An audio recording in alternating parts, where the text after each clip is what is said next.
Asher knelt in the remains of his house. The sky was darkening, and he pulled out his flashlight to see the crumbling walls of the place he used to live.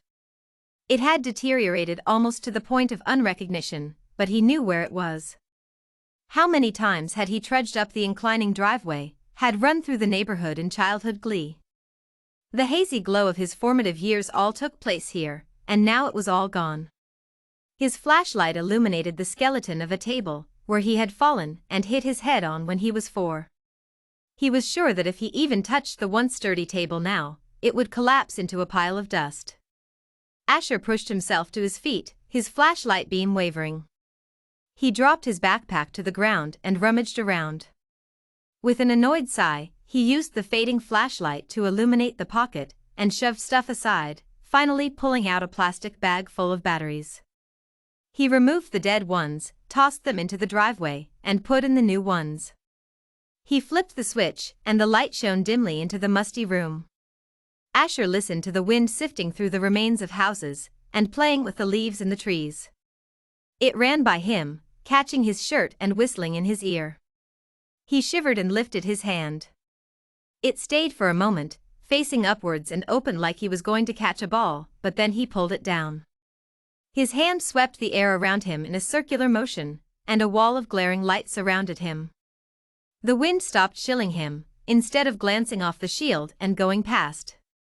Asher pulled his sleeping bag off his backpack and spread it in the center of the barrier, climbing into it. The moon rose higher in the night sky while he slept, and then sank below the brightening horizon. Asher woke with the sun, yawning. He rolled up the bag, attached it to his backpack, and set the latter on the floor. He dispelled the barrier of light and began his stretches. In his mind, he ran over the list of things he had to do in the near future. He needed water, he thought, looking at the remaining 2 bottles that he would have to drink today. There was a store 20 minutes walking from his house. Once there, he would continue east. There were a few larger cities that way, and gas stations scattered along the way that he could get water and food from. Cars had stopped working. Anything other than his own 2 feet wouldn't be suitable for travel. Asher looked through the crumbling wall of his living room into the garage, where the remains of his parents' cars sat. There, hung upside down from a bike rack, were 2 wheels vaguely connected by a rusting metal frame that was all that remained of his mountain bike. Asher walked through the doorway to the garage and opened the storage bins that were stacked against the wall by the tool bench. The bins' contents were scrawled in a thin, slanting handwriting across the top of the lid. He grunted as he lifted a particularly heavy Christmas ornaments off the stack. Beneath it was a large bin labeled camping with a permanent marker on a strip of peeling duct tape. Stuck to the sides was dried mud, still clinging from his last trip, which was months ago. Asher pried the lid off. A half-eaten chocolate bar and a bag of stale marshmallows greeted him. He gently set them down on the ground and started pulling stuff out of the bin. At the bottom, below a portable stove and some fire starters, was a mallet and a bag. Asher lifted them both out and opened the bag. Tent poles crashed to the concrete floor of the garage with a clatter. Scooping them up and tying a cord around them, he shoved the bin to the side. Behind it were 2 multicolored tent bags. Asher grabbed the smaller, orange one and put the mallet and the bundle of tent poles inside of it. Asher trudged back into the living room with the tent. His hiking backpack sat on the floor, and he attached the tent to it using the special clips. He unscrewed the lid of a water bottle and took a few gulps. For breakfast, he ate a protein bar from his stash in the front pocket. Asher had no intention of coming back to his house. However, he knew the temptation lay there as long as it was still standing. He closed the door behind him as he walked out of the house and stood on the sloping driveway, casting a final glance over the place he had grown up. Like last night, he raised his hand, gathering energy. This time, instead of drawing a barrier around him, he cast the energy towards the bottom of the house like one might skip a stone.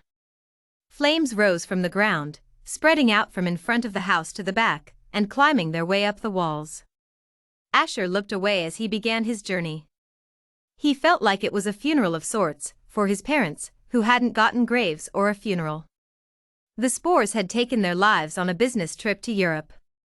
Asher was staying with a friend while they were gone, and he ended up staying with them until the spores came to America. Asher passed empty houses and his old school as he found his way to the store. He lived in a fairly rural area. Trees towered over the road that he was walking on, only interrupted by the occasional driveway, farm, or neighborhood. Asher heard the other people before he saw them. Soft chatting, sounding at first like the wind in the trees, reached his ears. Once Asher realized what it was, he paused.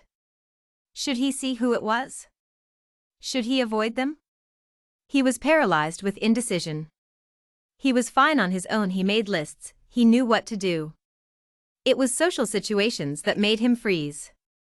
The two people created the hill before he made up his mind. They stopped when they saw him. They were both girls, Asher could tell. They both also radiated energy, like the type he had found he could summon and control after the spores struck. It varied between the two of them, which Asher realized meant different abilities.